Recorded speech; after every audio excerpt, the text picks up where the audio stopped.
Ada wacana yang saya sampaikan kepada para politisi, juga kepada para pakar politik. Saya bilang, selama sekian tahun saya memperhatikan peta demokrasi dan gerak politik di Indonesia. Saya melihat yang merusak negeri ini adalah sistem partai politik. Sehingga sampai pada akhirnya seorang anggota dewan, saudara, dari salah satu partai besar mengaku, dan itu viral, bahwa untuk membuat satu undang-undang, saudara, cukup persetujuan ketua umum partai. Artinya kalau di DPR itu katakan ada 9 partai atau 10 partai, cukup 10 orang itu yang ngatur kita punya negeri. Adapun anggota dewan yang mewakili partai masing-masing hanya boleh memutuskan sesuai dengan putusan ketua umumnya. Jadi saudara, kalau itu yang terjadi, ya hancur dong demokrasi kita. Karena sekian ratus anggota dewan tadi nggak ada maknanya, nggak ada manfaatnya. Karena kekuasaan hanya ada di tangan ketua umum partai. Sehingga para oligarki busuk, saudara, yang ingin menguasai negeri kita, cukup beli 10 orang itu saja.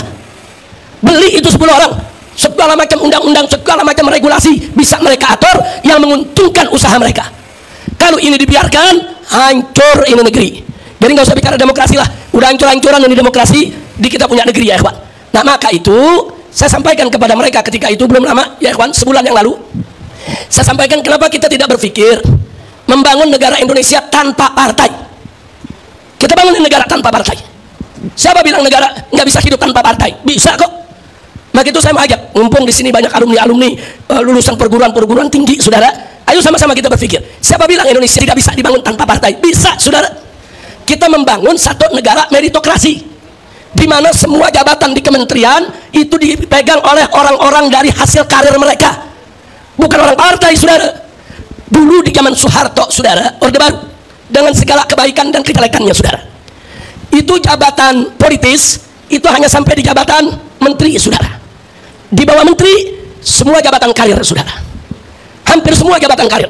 Dirjennya dari karir, irjennya dari karir, sekjennya dari karir, eselon 1, eselon 2 dari karir. Nggak bisa orang luar tiba-tiba masuk, saudara, jadi dirjen, nggak bisa. Kalau bukan bidangnya, kalau bukan keahliannya, ya di tingkat menteri itu jabatan politik, saudara. Tapi sekarang ini udah rusak semua. Bukan hanya tingkat menteri yang jabatan politik, dirjennya, irjennya, sekjennya, saudara, eselon 1, eselon 2, sampai kepala bagian, saudara, sampai kepala bagian, semua titipan partai. Dan maaf, ada kementerian yang dipegang oleh orang partai, saudara, sampai satpam cleaning service dari partai dia, saudara. Apa ini negeri mau diatur begini, bagaimana? Makanya tadi maaf saya katakan, selama sistem multiparti ini masih ada di kita punya negeri, yang kalau satu kementerian dikuasai oleh satu partai, kemudian dijadikan ATM-nya, saudara, untuk membesarkan partainya, jangan mimpi demokrasi di Indonesia akan sehat. Nah, waktu itu saya sampaikan kenapa kita nggak bubarkan lagi itu semua partai. Terus ada yang nanya, Habib, kalau nanti partai dibubarkan, bagaimana milih anggota DPR-nya? Oh, gampang, DPD bisa tanpa partai. DPD para senator dipilih dari setiap daerah tanpa partai, calon independen. Kalau DPD bisa, DPR juga mesti bisa dong. Kalau perlu DPD-nya hapus, ganti DPR yang calon independen tanpa partai, sehingga setiap anggota DPR independen bisa menyuarakan rakyat tanpa ditekan oleh atasan, saudara. Bisa kok. Siapa bilang nggak bisa, saudara? Omong kosong kalau bilang nggak bisa. Biasanya yang bilang nggak bisa ya orang partai, karena takut partainya dibubarkan. Kira-kira paham ibu ya? Ini tamu saya sama nih, paham semua nih ya. Saya bukan lagi berkhayal, bukan nih. Ini lagi lempar wacana, saudara. Ini wacana dalam dunia politik penting. Nah, sehingga, saudara, presiden dipilih secara independen, DPR dipilih secara independen, betul-betul semua rakyat yang pilih. Negara ini bebas daripada tekanan partai, saudara.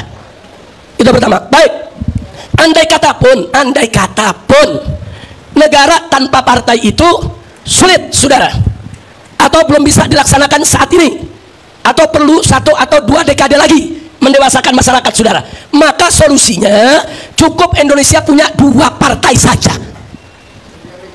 Bisa, saudara.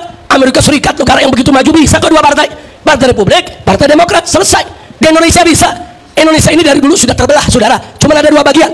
Satu bagian mendukung pemberlakuan syariat Islam, satu bagian enggak mendukung pemberlakuan syariat Islam. Simple, bikin 2 partai, partai yang mendukung syariat, partai yang tidak mendukung syariat. Silakan umat mau pilih yang mana, saudara.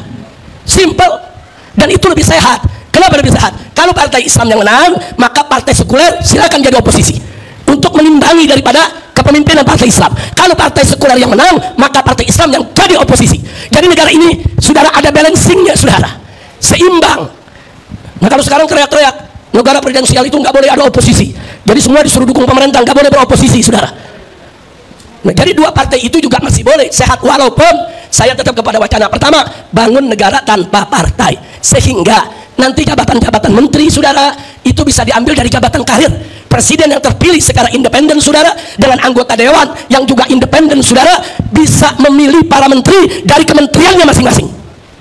Nah, jangan kayak sekarang. Sekarang kan banyak kelawuran nih, bankir diangkat jadi menteri kesehatan. Nah, akhirnya dunia kesehatan dibisniskan, saudara. Fakta kok. Bos Gojek dari menteri pendidikan. Kalau bos Gojek jadi menteri transportasi masih logis, saudara. Nah, tapi kalau jadi menteri pendidikan, kita lihat akibatnya. Perguruan tinggi, saudara, semua dibisniskan. Menteri pertahanan disuruh nanam singkong. Ini menteri pertaniannya kemana?